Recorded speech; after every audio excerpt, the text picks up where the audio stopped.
It's time to get real with Eddie, here to help you understand the changing real estate market and meet your real estate goals. Over 19 years in the business. 2018 Realtor of the Year of Three Rivers, past president of the Three Rivers Association of Realtors, Director at the Illinois Association of Realtors and team lead of the Ruettiger Group at Baird Warner. Here's Eddie Ruettiger.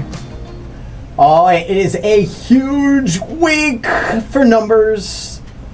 How are you guys doing? Here in the studio, I have with me Nancy Valley and Lena Aguilar from the Ruettiger Group at Baird Warner.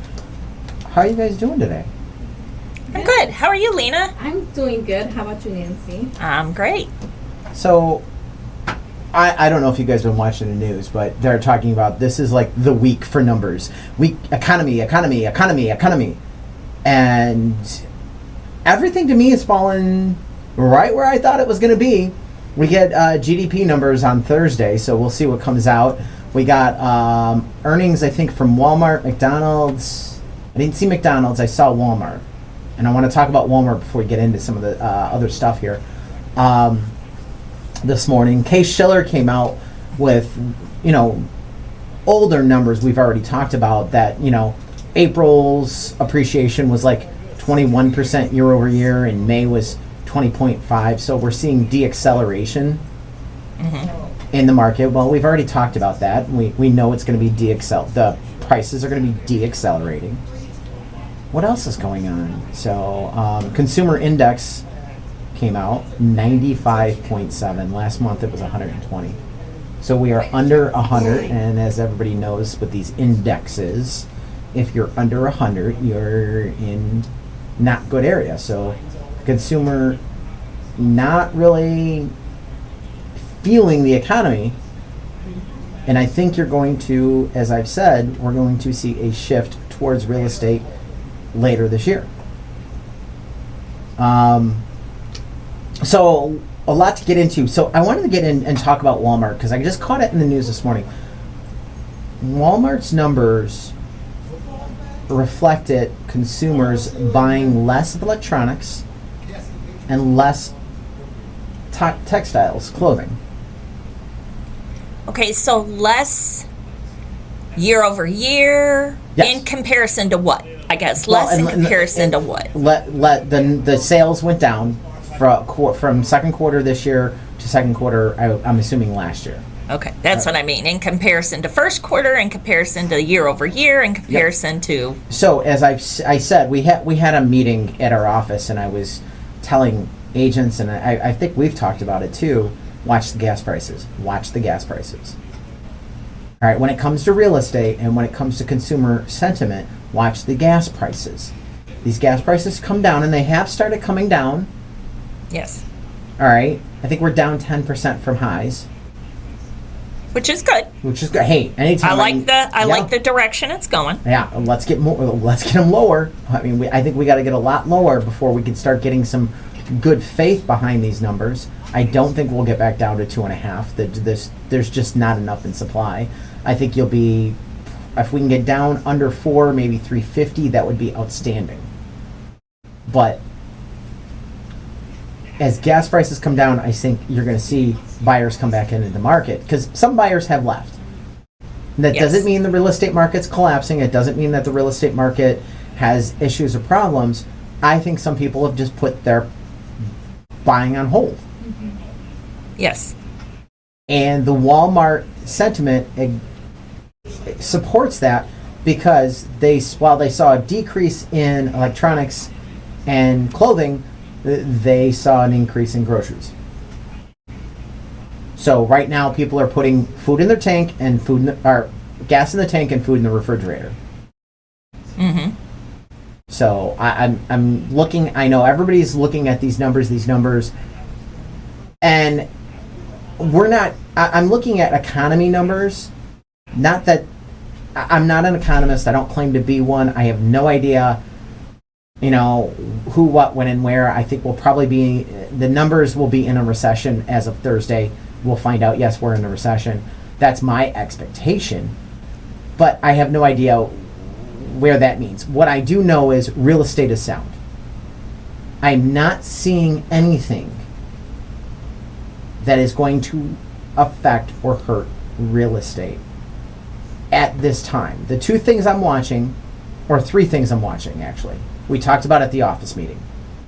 Gas prices, because that's giving me an indication of consumer sentiment. It tells me if these gas prices come down, consumers are going to probably come back into the market.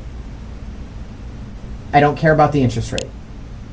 I mean, I do care about the interest rate. I want my clients to get a good rate. But our managing broker said it the other day. Buy now at 6%. Seem like a genius if it's at 8% next summer. If it's not at 8% and it goes down, refinance. Exactly. Just refi. And if it's still at 6% next summer, you still seem like a genius because odds are property value is going to be higher next year than they are this year. Yes. So the interest rate, I'm not concerned about. Gas prices are towards the consumer and what they're doing. And I think they're just being cautious right now and being kind of protective. I think some buyers are exhausted too, honestly. Oh, absolutely. Absolutely.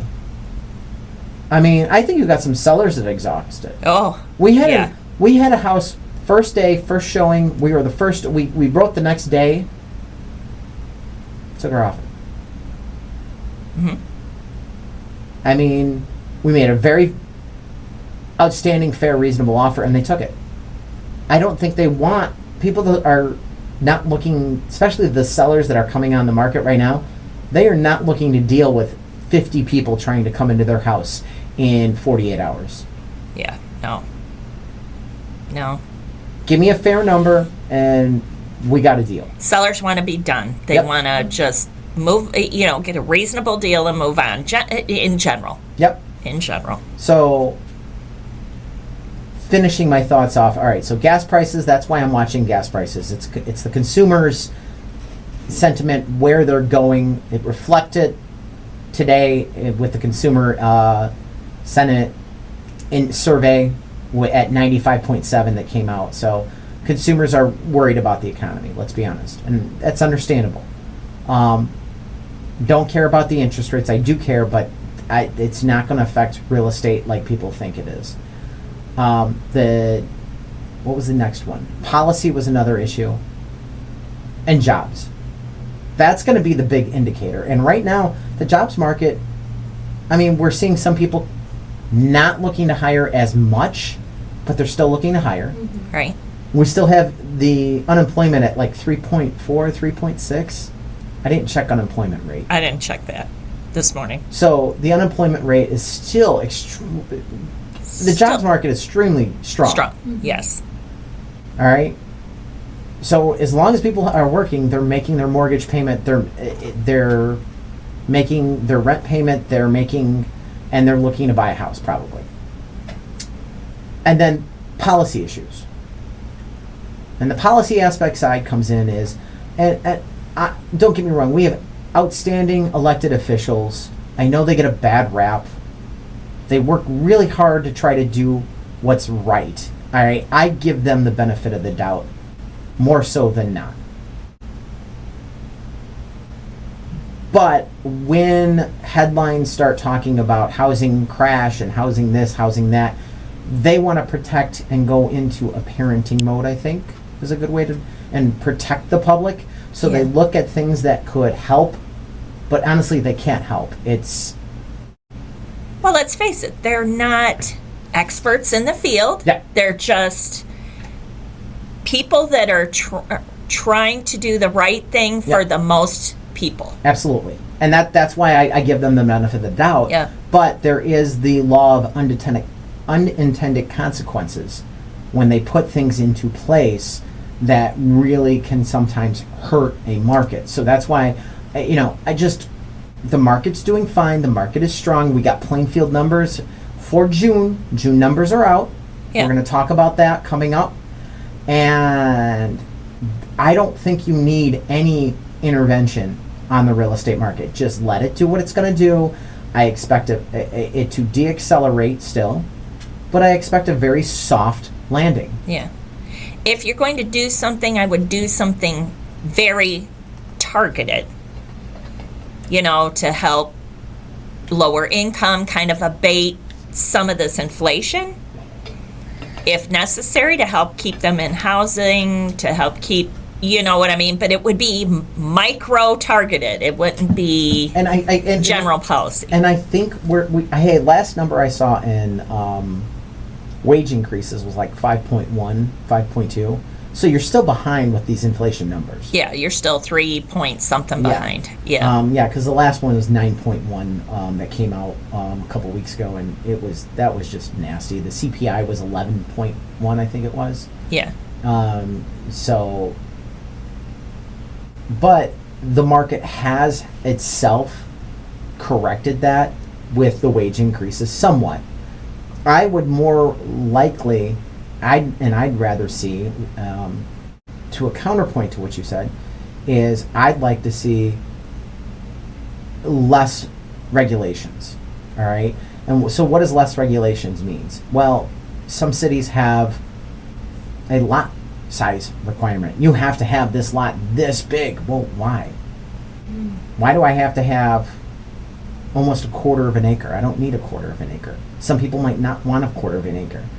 We have to have this kind of, you have to have all brick. You have to have, or brick front. You have to have this kind of roof. You have to have, some of these requirements are almost upgrades in other markets. Yeah, agree. Yep. Would agree with that. Let the builder decide what kind of upgrades they want to have. Upgrades, I don't think if you'll call it that they want as base. I don't think it's the builder. I think it's let the market decide. I still, to this day, preach, and I believe, if someone could find a way to take the brick bungalow, all right, that ranch bungalow house that was built, how many times you see it through Joliet, in the 50s and in the 60s, and make it with an attached garage, all right? Mm-hmm. I think you'd sell it like crazy. I think you're getting back into where the market was going before COVID, of people want to own a house, but they want something that's small, easy to work on, 3 bedrooms, because you've got 3-bedroom bungalows, that's possible. Mm-hmm. Now, whether you do 3 on 1 floor or 2 up, but you're seeing that option coming out, and I think you could see a lot of those selling pretty well. And then again, the developer hypes up the community items. So, like, I have a really nice park. I have walking paths and trails and stuff through the community. Possibly we have a clubhouse with a pool, those things where, okay, I now have all these things in my neighborhood, but I don't have to take care of and maintain them, but they are an added benefit to me. Just those kind of things I think would sell very quick, hard and fast, especially when you look at the millennial generation. They are the largest generation. They're getting into their peak buying years. There was a survey that came out, I heard it this morning, that only 46% of them want to own real estate. Now that contradicts what we've seen. Yeah, that's kind of interesting. All of a sudden, that's a huge change. And I don't know how the survey was ran, because it might have been one of those surveys where, well, is owning a home or traveling your number one priority? Traveling. That changes. Well, for millennials, traveling is the number one priority. Exactly. But that doesn't mean they don't want to own a house. Mm-hmm. So, it could be one of those surveys that it depends. I didn't see how the questions were worded. Mm-hmm. So I'm not 100% on board with that data point just yet. I do think millennials, and as they get out there, because here's the thing, rents have not been going down at all. Oh, they're going up. Yep. So a lot. I think when they start looking at that, and they start looking at retirement, I've always looked, don't get me wrong, I like my house, but I've always looked at my house as an investment, and I've always looked at my house as basically just a home base. And if you're going to live somewhere definitely 3 years or more, maybe 2, buy, don't rent. So that's just the kind of the stuff coming out this week. You know, like I said, we get GDP numbers on Thursday. It's a busy week. Numbers in real estate and just the whole economy as a whole coming out. So, all right, with that being said, what is causing the ongoing home price appreciation? So while growing housing supply is still low, even though inventory is increasing this year as the market moderates, supply is still low. The graph below helps tell the story of why we still do not have enough homes on the market. It uses data from the census to show the number of single-family homes that were built in this country going back to the 1970s. And keep in mind, a single-family home is a duplex, it is a townhouse, it is a condo. That all falls under single-family. One single owner, and maybe there's more than one people living in the building as I slap the microphone around, but that is it. And 14 years straight, we've been below the 50-year average. We still have not built the average number of houses in the last 14 years. Yeah. And moving into millennials, in that 14 years, they are coming of age. Makes sense. They're a big portion of the market, and they're coming of age. And meanwhile, those 65 and older are staying in their house. So 50 and older even, staying in their house. We've got the largest generation looking for housing. We got the second largest generation not looking to sell their house just yet. Right. So and nothing being built. I am starting to see the baby boomers downsize. I'd love to see. I haven't seen actual statistic numbers, but I'm noticing it personally that they're starting to downsize. In our market, yeah. I am noticing there's some wiggle there now. Mm-hmm. Now I got that TikTok video, wiggle, wiggle. Oh, no. Oh, no. Wiggle, wiggle. So this was something we talked about at our office when I did that presentation, that, you know, we just don't have enough inventory. Mm-hmm. And the builders, everybody's freaking out, literally freaking out on the builder side because, well, startups are down. Well, yeah, startups are down. Every indicator out there shows us going into a recession. Do you think builders are going to be building tons of housing? No, they're going to be protective and...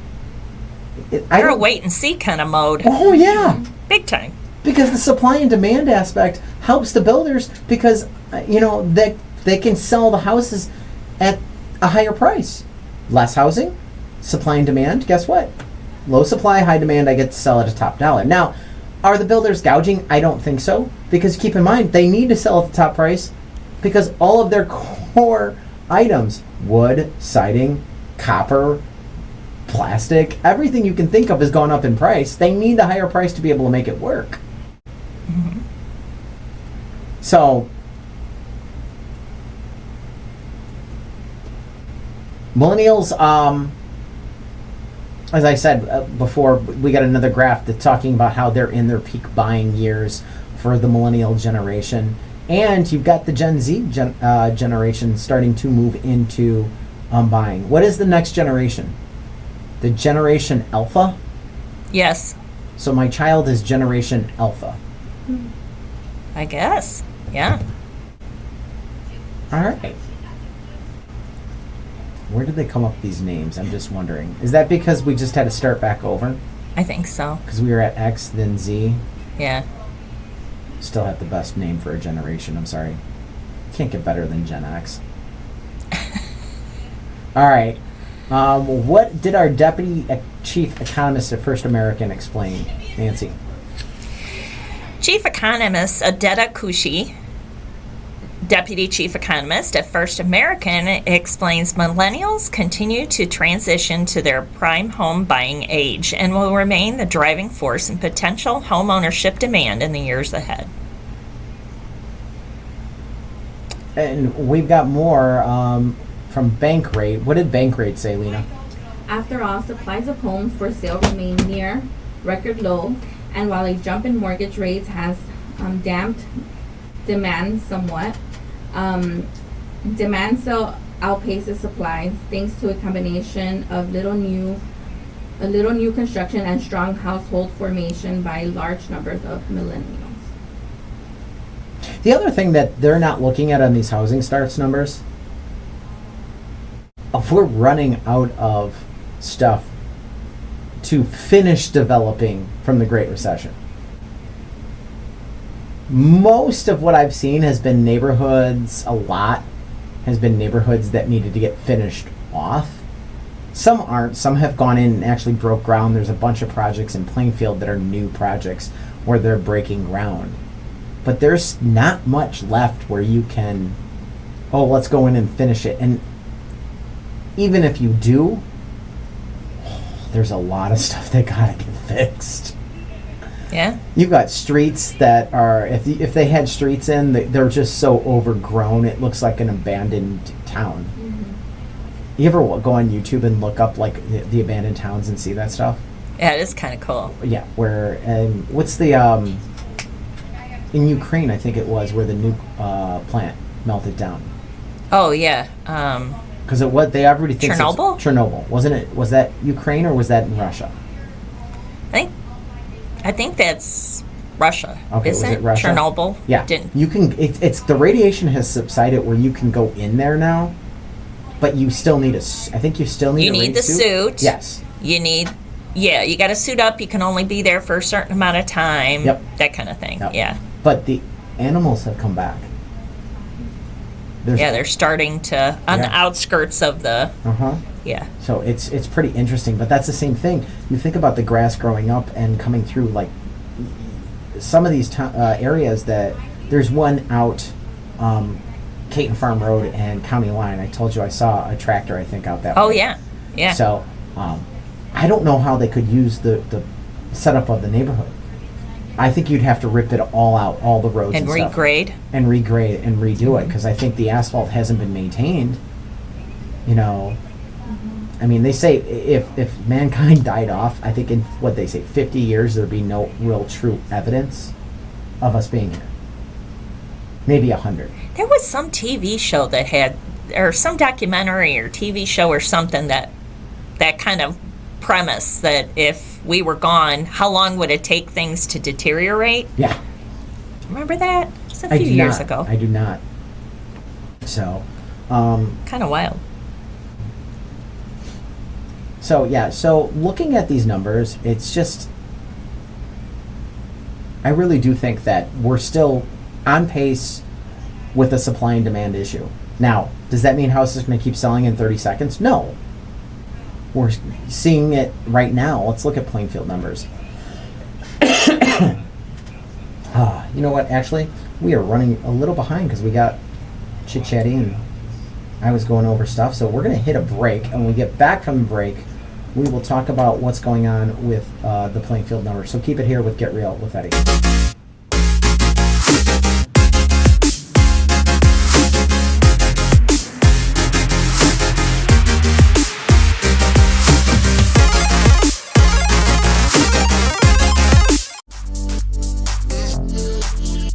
You made a smart move to Get Real with Eddie, helping you make your next smart move into your next home.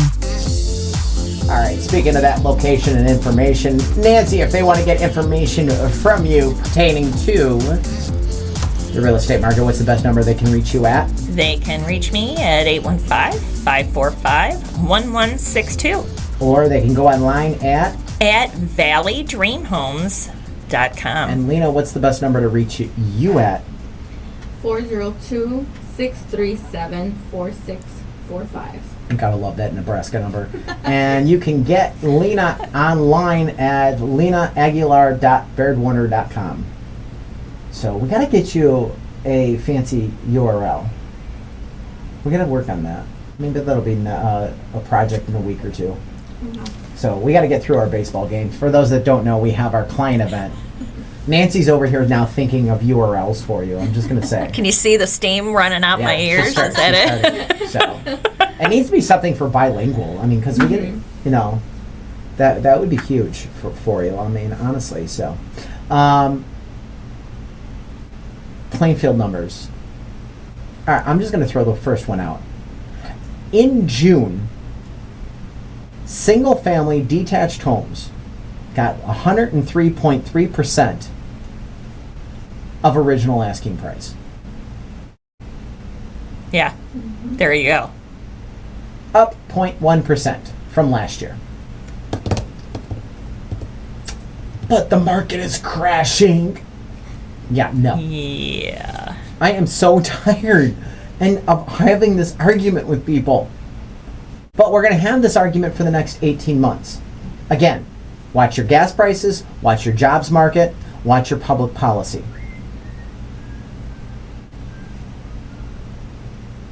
Interest rates, historically, as they have gone up, the value of houses have not calmed down. New listings, 197, down 4.4%. Well, that's an inventory issue. Under contract, 125 units. Now, that's down 20.9. So there's a slowing Yes. there from 158. But it doesn't translate the way you think it's going to translate. Closed sales, 145, down 29.3. Well, we still have a inventory issue worse than it was in 2021. The median sales price of Plainfield, Illinois in June of 2022, $397,000, up 13.4%. Average sales price, $421,226, up 13.3. But the sky is falling. Average market time in Plainfield is down 10% to 18 days from last year when it was at 20 days. But the sky is falling. Sky is falling. Inventory of homes. Now remember, under contract was down 20.9%. My argument is maybe it's not houses are, less buyers and less houses getting sold under contract. Maybe it was just lack of inventory or quality inventory. Because the inventory of homes, you had 161 options, up 1.9%. And that's where I'm thinking quality of homes Well, and it's plays in. 1.9%. Again, we play this number with the percentages. It was 3 houses more. Last year it was 158. We're at 161. 3 houses. Yeah. Average market time and the trailing 12 months.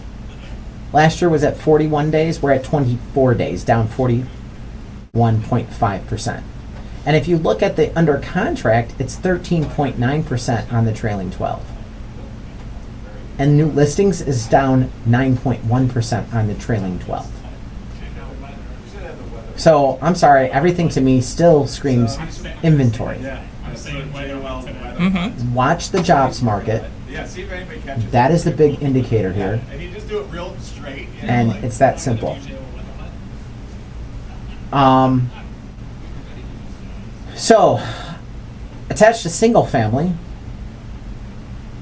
250,500 is the median sales price.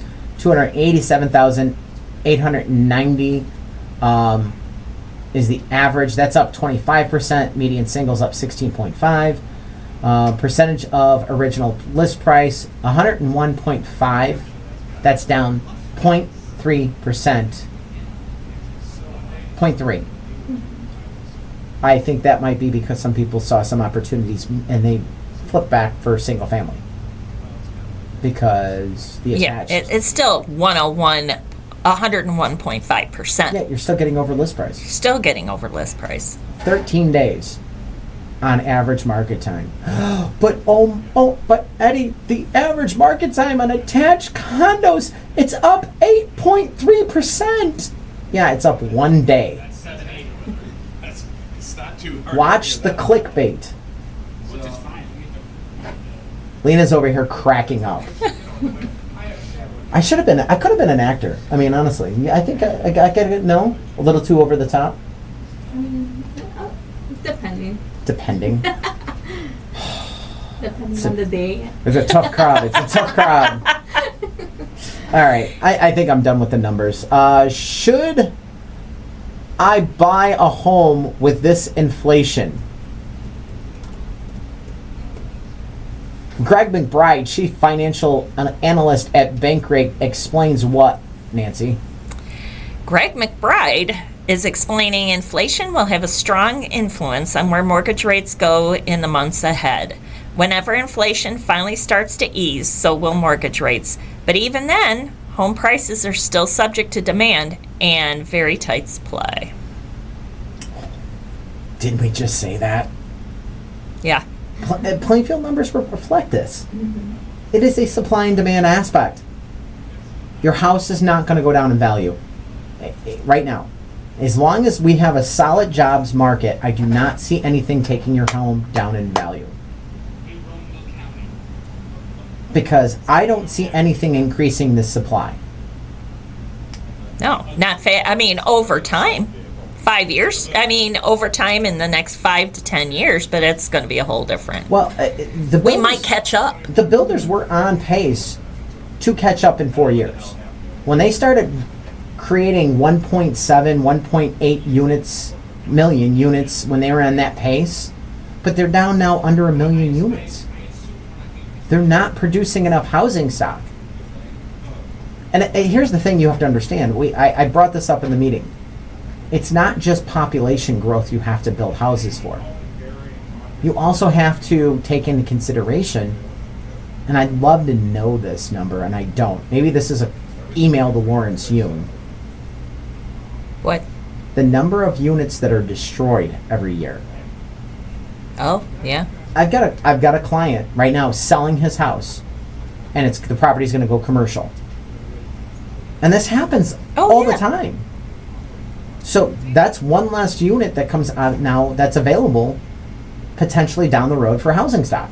Mm-hmm. So that's something no one ever thinks about.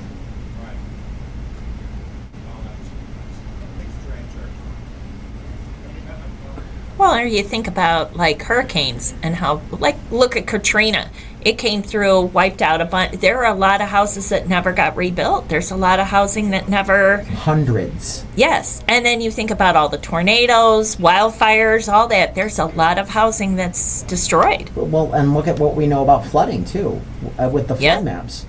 The flood maps, now, you can't rebuild in some areas. Right. Unless you're building in certain ways, and sometimes it's not cost effective. So, Mark Cusson, financial writer at Investopia, says what, Lena? I'm having technical difficulties here. Why am I not hearing you? Try that again. Can you say it or no? Are you having problems? All right, I got it. Little technical difficulties here. It happens. All right, real estate is one of the time-honored inflation hedges. It's a tangible asset, and those tend to hold their value when inflation reigns. Unlike paper assets, more specifically, as prices rise, so do property values. If the price of lumber goes up, shingles, electrical, everything. All goes up. That means I got to pay more to build. If I got to pay more to build, I'm going to look at a cheaper option. Well, that means if I know you can't buy a house unless it's blank, I'm going to be just under that at blank. So it holds true for everywhere. Mm-hmm. Selma Heap, Deputy Chief Economist at CoreLogic, says what, Nancy? Says the current home price growth rate is unsustainable, and higher mortgage rates coupled with more inventory will lead to slower home price growth, but unlikely declines in home prices. So again, there's nothing that shows a decline on the future. Watch the job market. And even if we get into recession and people stop hiring and they stop laying off, I'm not saying that the job market needs to go, it's going to go up, the unemployment number is going to go up. And if it goes up a little bit, we should still be fine. It goes to 5%. It goes to, I remember when I was a kid, they said it's impossible to have unemployment below 5%. Do you remember that? Mm-hmm. We can't do it. Guess what? We've been doing it multiple times now where unemployment's under 5%, under 6%, under 7%. What is that job number, unemployment number at where it's going to cause a problem for housing? I don't know. Watch the unemployment number. I don't know if we're going to have an opportunity where it's going to be a problem. I really don't. So, because there's so many job openings still. And I know they look for automation, but even with automation, that they can't get anything else done. All right, we're going to take a quick break, and then after the break, we're going to talk about the new listing on Coyote Ridge, and again, we'll talk more about these. I think the prices are going to fall. So just keep it here with Get Real with Eddie.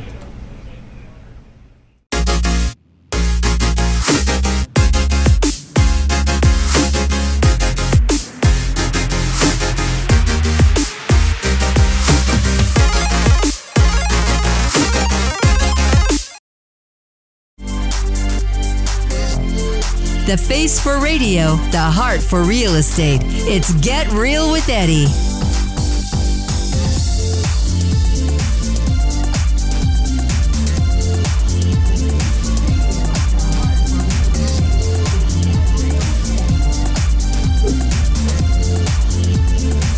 Oh, do I ever have a face for radio? Let's Get Real with Eddie. Hey, you got questions on the real estate market, give me a call, 815-823-5478. Would love to help you out. Selling, buying, investing, whatever you have, give me a call. Or you can go to yourdwellings.com, YOURDWELLINGS. Yes, for those that know me, it took me about a year to be able to spell that. Not a good speller. I had a post I was trying to put up on Facebook yesterday. It was about making fun of coffee because I don't drink coffee. So picking up coffee drinkers. Really? Yeah, I know. I don't drink coffee. Imagine. So along the lines of Something wrong with you. If you guys, you coffee drinkers, were so dedicated, you'd actually eat the bean versus running hot water through its crushed remains. I do, though. Chocolate-covered coffee beans are delicious. Just putting it out there. Someone made that comment, but I had so many grammar in the comments problems. People were more commenting on my grammar other than me making fun of coffee. That's how it goes, though. and yeah, it's I don't get it. I don't. I can't stand the smell of it. Really? So yeah, so I took it down and I just said I said I quit. Hooked on Phonics didn't work for me, and I spelled phonics with the F. Oh my God. Just not. Speaking, I'm fine with.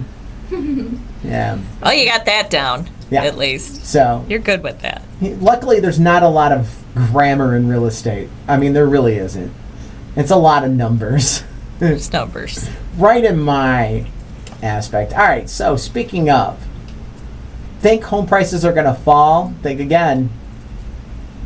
The national home price gains continue to exceed 20%. Now, we did come down. We did say this morning we did come down a little bit. Yes. So, this is from CoreLogic. All right. So, CoreLogic has the numbers out. February, we are over 20%. This is year over year. March, 20.9. April, I think I said 21 earlier in the show. It's actually 20.9.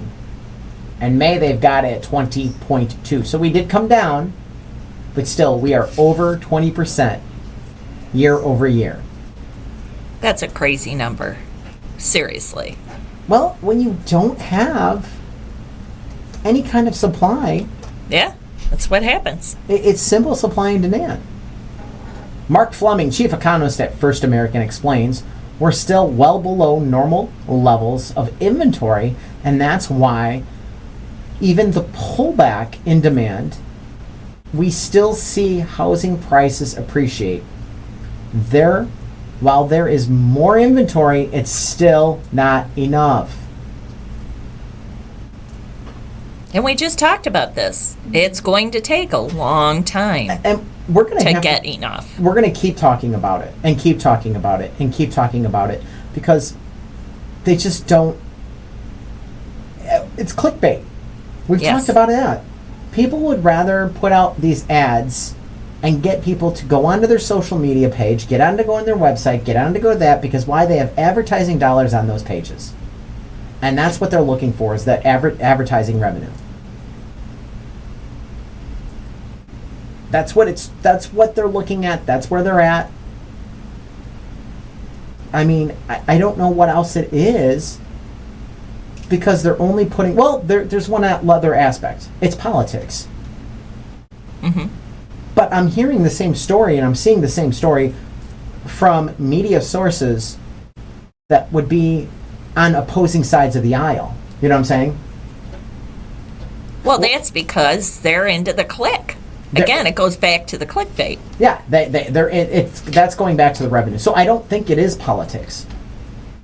You know, I don't think it's one side trying to bash the other side for a political win, you know, because I don't think the media company cares. They care about ad They revenue. want to make money.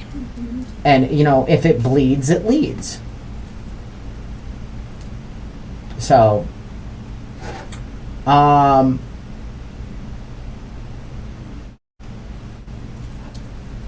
don't know. I'm actually getting drained at this point. At this point in the show, we got about a couple of minutes left here.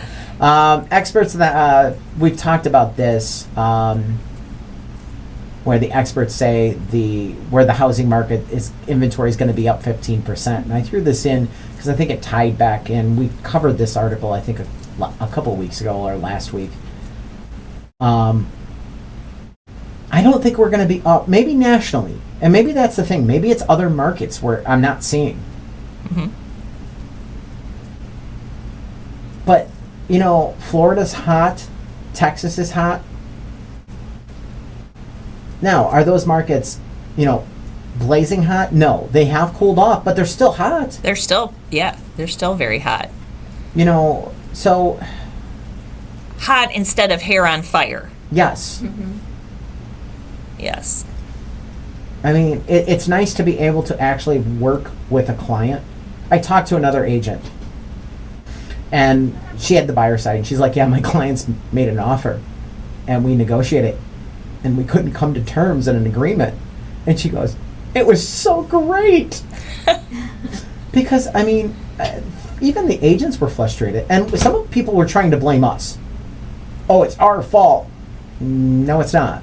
It's supply and demand. Do you want the house? Trust me, we don't want bidding wars. We didn't like it any more than anybody else It's did. exhausting. It's frustrating for our buyers and sellers, depending on what side you're on. It's crazy for everybody. Yeah. Yeah. Yeah. It really is. So I don't know where Realtor.com, because they're the ones saying that it's going to be up 15% in inventory. I don't see that. I just don't see it. So home price forecast, just to remind you, everybody's sitting at 8. The average is around 8.5%.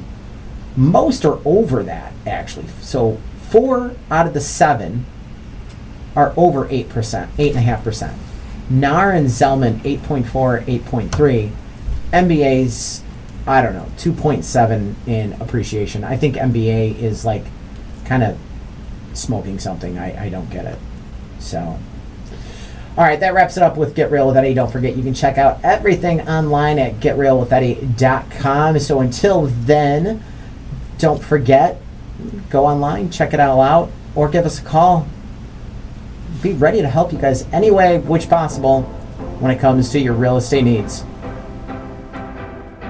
Thanks for listening to Get Real with Eddie. Eddie Ruettiger is a realtor at Baird Warner in Plainfield, license number 475141896. Managing broker Steve Engel. For more information on your neighborhood, call Eddie at 815-823-5478 or visit yourdwellings.com.